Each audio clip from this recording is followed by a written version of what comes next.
Hi, வணக்கம் friends. Welcome to அரமாட் home channel. So இன்றைக்கி நம்மளுடைய சேனலில் வந்துட்டு பிலீஃப் சிஸ்டம், நம்பிக்கைகள், அதை பற்றி பார்க்க போகிறோம். என்னடா இது, நம்பிக்கை அவ்வளோ முக்கியமா அப்படின்னு சொன்னால், ஆமாம், இந்த நம்பிக்கைகள் தான் நம்மளுடைய செயல்கள், நம்மளுடைய கருத்துக்கள், நம்மளுடைய வெளிப்பாடு, நம்மளுடைய வெளித்தோற்றம் எல்லாத்தையுமே நம்மளை அப்படியே கட்டுவிக்கிறது நம்மளுடைய நம்பிக்கைகள் தான். இதில் ஒரு சின்ன விஷயம் பார்க்கணும். Conscious mind, subconscious mind. அதாவது தெரிஞ்சே நம்ம பண்ணுறது ஒன்று, யோசிக்கிறதோ செய்கிறதோ கான்ஷியஸாக பண்ணுறது. சப்கான்ஷியஸ், உள்ளே இருந்து ஒரு குரல் கேட்குது, உள்ளே இருந்து ஒன்று சொல்லிச்சு அப்படின்னு சொல்லுவோம் இல்லையா, தானாக நடந்தது. ஸோ இது சப்கான்ஷியஸ் மைண்ட். இந்த சப்கான்ஷியஸ் மைண்டு ரொம்ப பேருக்கு வேலையே செய்யாது. ஏன்னா அந்த கான்ஷியஸாகவே இல்லாது. இந்த கான்ஷியஸை பற்றி அப்புறம் பார்க்கலாம். இதில் சொல்ல வேண்டிய விஷயம் என்னென்னா, நம்ம கான்ஷியஸாக இருக்கும்போது பல விஷயங்கள் நம்மள அறியாமல் நெகட்டிவில் திங்க் பண்ணுவோம். பையன் இப்படி போனானே, இங்கே போனானா, வண்டிக்கு ஏதாவது ஆச்சா, ஃப்ரெண்டோட போயிருப்பானோ, இதை பண்ணியிருப்பானோ, வீட்டுக்காரர் போனாரே, அங்கே என்ன பிரச்சனையாச்சு. ஸோ கான்ஷியஸாக திங்க் பண்ணுவோம். பொண்ணை கல்யாணம் பண்ணி கொடுக்கணுமே, நல்ல இடம் கிடைக்குமா, இப்படி இடம் வந்தால் என்ன பண்ணுறது, இது செஞ்சால் என்ன பண்ணுறது. ஸோ கான்ஷியஸாக நம்ம ஒரு சில விஷயங்கள் நினைக்கிறோம். இதை நல்லதாகவும் நினைப்போம். எப்படி, நான் கார் வாங்குகிறேன், வீடு கட்டுறேன், என் பிள்ளை எப்படி இருக்குது, நான் வந்து இதை அச்சீவ் பண்ணுறேன், இந்த டார்கெட்.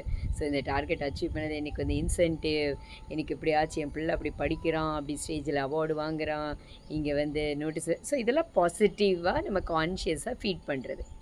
சில விஷயங்கள் சில நேரம் நம்மள அறியாமல் பஸ்ஸில், இந்த அம்மா பாரு இப்படி உட்காந்துருக்கு, இப்படி வந்திருக்குமோ, இந்த பொண்ணு அந்த பையன் கூட பேசிகிட்டு இருக்கு, இந்த பையன் கூட வந்திருக்குமா, பாய் ஃப்ரெண்டாக இருக்குமோ, இல்லைன்னா தெரியாமல் வந்துட்டாங்களோ, இப்படி சில விஷயங்கள் நம்மளுக்குள்ளே கான்ஷியஸாக திங்க் பண்ணுவோம். ஸோ இந்த கான்ஷியஸ் போய் போய் போய் நம்மளுடைய பிலீஃப் சிஸ்டத்தை சப்கான்ஷியஸ் மைண்டில் அப்படியே போட்டுரும். ஆக்சுவலாக சப்கான்ஷியஸ் மைண்டுக்கு அப்படிலாம் ஒன்றும் இல்லை. நம்ம கொடுத்து ஒரு உருவம் கொடுத்து உள்ளுக்க தூங்க வச்சுக்கிட்டு இருக்கோம் பாருங்கள். அது தேவைப்படுறப்போ அப்படி முழிச்சிக்கிட்டு வந்து அதோட வேலையை செஞ்சுட்டு போயிடும்.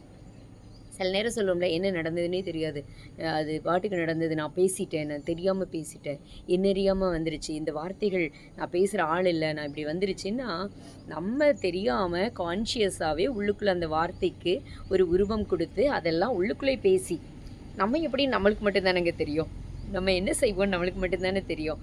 வெளியில் இருக்கிறவங்களுக்கு பாதி தெரியவே முக்கால்வாசி முழுசும் தெரியாதவங்க கூட இருக்கிறாங்க. வெளியில் சமய சந்தர்ப்பம் சூழலுக்கு தகுந்தவாறு நம்ம நடந்துட்டு வந்துடுறோம் இல்லைங்களா. ஸோ அப்போ உள்ளுக்குள்ளே இருக்குது தெரியாது, நம்ம என்ன நினைக்கிறோம், என்ன திங்க் பண்ணுறோம், அவங்கள பற்றி என்ன கருத்துக்கள் நம்மளுக்கு இருக்குது, அது தெரியாது. சரி, இந்த கான்ஷியஸ் இது நமக்கு ஏன் தோணுது அப்படின்னா, நம்ம வளர்ந்த சூழ்நிலை, நம்ம இருக்கிற இடம், நம்ம சுற்றுப்புறம். அம்மா பண்ணியிருப்பாங்க, பாட்டி பண்ணியிருப்பாங்க, அதை பார்த்து ஓ இந்த மாதிரி இருக்கிற மனுஷங்க இப்படி தான் பண்ணுவாங்க, இந்த ஊருக்காரங்க இப்படி தான் நடந்துப்பாங்க, படிக்காதவங்கன்னா இப்படி தான் இருப்பாங்க, படித்தவங்கன்னா இப்படி தான் ஏமாத்த. ஸோ ஏதோ ஒரு அனுமானங்கள், படித்தவங்க இப்படி, படிக்காதவங்க இப்படி, ட்ரெஸ் இப்படி பண்ணால் இப்படி, இந்த டீசெண்டாக இருந்தால் இப்படி இல்லை. ஸோ இப்படி ஒரு அனுமானங்களை நம்மளுடைய மனதுக்குள்ளே வந்து கொண்டு வர, எப்படி நம்மளுக்கு கிடைச்ச அனுபவங்கள். அது பேரண்ட்ஸ் கிட்டே இருந்திருக்கலாம், ஃப்ரெண்ட்ஸ் கிட்டே இருந்திருக்கலாம், பியர்ஸ், அதாவது நம்ம கூட இருக்கிறவங்க கூட இருந்திருக்கலாம், மாணவர்கள் பருவத்தில், கல்லூரி பருவத்தில் நம்ம கூட வர்றவங்க, அவங்கள பார்த்து, அவங்க பேசுகிறத கேட்டு, அவங்க சொல்கிறத கேட்டு, ஸோ இப்படியே நம்ம இதுதான் அப்படின்னு ஒரு மைண்ட் செட்டுக்கு நம்ம வந்துடுறோம். ஸோ இந்த மைண்ட் செட்டு, அந்த விஷயங்கள் நமக்கு ஆழமாக கான்ஷியஸாக பதிவானது சப்கான்ஷியஸ்குள்ளே பண்ணுது. ஸோ இதுதான் நம்ம நம்பிக்கைகளாக ஆகுது. படித்தா வேலைக்கு போகணும், படித்தாதான் வாழ்க்கை உருப்படும், ஸோ டீசெண்டாக இருக்கணும், நல்ல உடை உடுத்தணும். ஒரே வீட்டில் இருப்பாங்க 4 பேர், ஒருத்தருடைய இந்த உடை உடுத்துகிற விஷயமா இருக்கட்டும், உணவு பழக்க வழக்கங்களாக இருக்கட்டும், பேசுகிற விஷயங்களாக இருக்கட்டும், வேறுபடும். அதுக்கு என்ன காரணம் அப்படின்னா அவங்களுடைய நம்பிக்கைகள். ஸோ அந்த நம்பிக்கை தான் அவங்களுடைய செயல்பாடாக வெளியில் வருது. இதில் என்னங்க இந்த நம்பிக்கை ரொம்ப முக்கியம் அப்படின்னு சொன்னால், உங்களுக்கு வரக்கூடிய நோயாக இருக்கலாம், உங்களுக்கு வரக்கூடிய நல்ல விஷயங்களாக இருக்கலாம், இல்லை தீய விஷயங்களாக இருக்கலாம், இல்லை உங்களுக்கு நடக்கக்கூடாத விஷயங்களை எல்லாத்தையும் யாரோ கொண்டு வரல, நீங்கள், நான் தான் எனக்கான விஷயத்தை நான் தான் பண்ணுறேன். ஏன்னா என்னுடைய நம்பிக்கைகள் என்னுடைய எண்ணங்களாக உருப்பெறுது, அதுதான் திரும்ப எனக்கு நடக்குது. ஒரு உதாரணத்துக்கு, ஜுரம் வந்துடுமோ, என் ஜுரம் பக்கத்தில் உட்காந்துருக்கான், லொக்குன்னு இருமிட்டு இருக்கான், எனக்கு ஜுரம் வரத்தான் போகுது, ஐயோ இவன் இரும்புறானே, வீட்டுக்கு போகிறதுக்குள்ளே கன்ஃபார்ம் இல்லைங்களா? ஸோ, இதே மாதிரி வந்து பார்த்தீங்க அப்படின்னு சொன்னா, பல விஷயங்கள் நம்மளுடைய நம்பிக்கைகள். ஸோ, அந்த நம்பிக்கை தான். அத பைபிள்ல கூட ஒரு இடத்துல சொல்லியிருக்கிறாங்க. என்னன்னா, "விசுவாசிக்கப்படுகிறவனுக்கு எல்லாம் ஆகும். நீங்கள் விசுவசித்தீர்கள் என்றால், அதாவது நம்புனீங்கன்னா எல்லாமே நடக்கும். நம்பிக்கை தான் வாழ்க்கை." அப்படின்னு அன்னைக்கு பெரியவங்க சொல்லியிருக்கிறாங்க. ஸோ நீங்க நம்புனா நடக்கும். இந்த நம்பிக்கைங்கிற விஷயத்த வச்சு பல்வேறு மருத்துவர்கள் உலகிலே ரொம்ப ஃபேமஸ் இவங்கள மிஞ்ச டாக்டர்ஸே கிடையாதுன்னவங்க, அவங்க கிட்ட பேட்டி எடுக்கிறப்ப என்ன சொல்லியிருக்காங்கன்னா, "நான் மருத்துவத்தை கொடுக்கல, அவங்களுக்கு நம்பிக்கையை மட்டுமே கொடுக்கிறேன்" அப்படின்ருக்காங்க. ஸோ இத ஏன் நான் சொல்றேன்னா, நோய்வாய்ப்படுறப்பயும், நீங்க வந்து துக்கத்தில, துயரத்தில இருக்கிறப்பயும் ரொம்ப உள்ள போயிடுறீங்க. நெகட்டிவ் ஆயிடுறீங்க.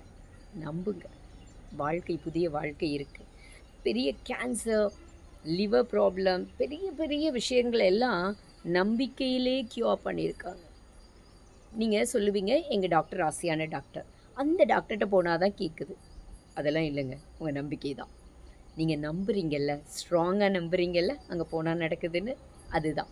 இவங்க செஞ்சா நல்லாருக்கும். இவங்க பண்ணா நல்லாருக்கும். நம்பிக்கை. ஸோ நம்பிக்கை மட்டுமே வாழ்க்கை. ஸோ எல்லாரையுமே நம்புங்க. 100% பாசிட்டிவிட்டியோட இருங்க. அதுக்கும் மீறி உங்களுக்கு அகெயின்ஸ்டா யாராவது பண்ணுனாங்கன்னா, அதுவும் அவங்களுடைய நம்பிக்கை. அவங்களுக்கு அதுக்கு உண்டானது இருக்கும். ஸோ நம்ம நம்புவோம். நம்பிக்கையே வாழ்க்கை. நம்பிக்கையில் நமது உடலை நாம் ஆரோக்கியமாக வைத்திருப்போம். ஸோ இன்னொரு நிகழ்வுல நம்ம புதுசா சந்திக்கலாம். உற்சாகமாக சந்திக்கலாம். பாய்.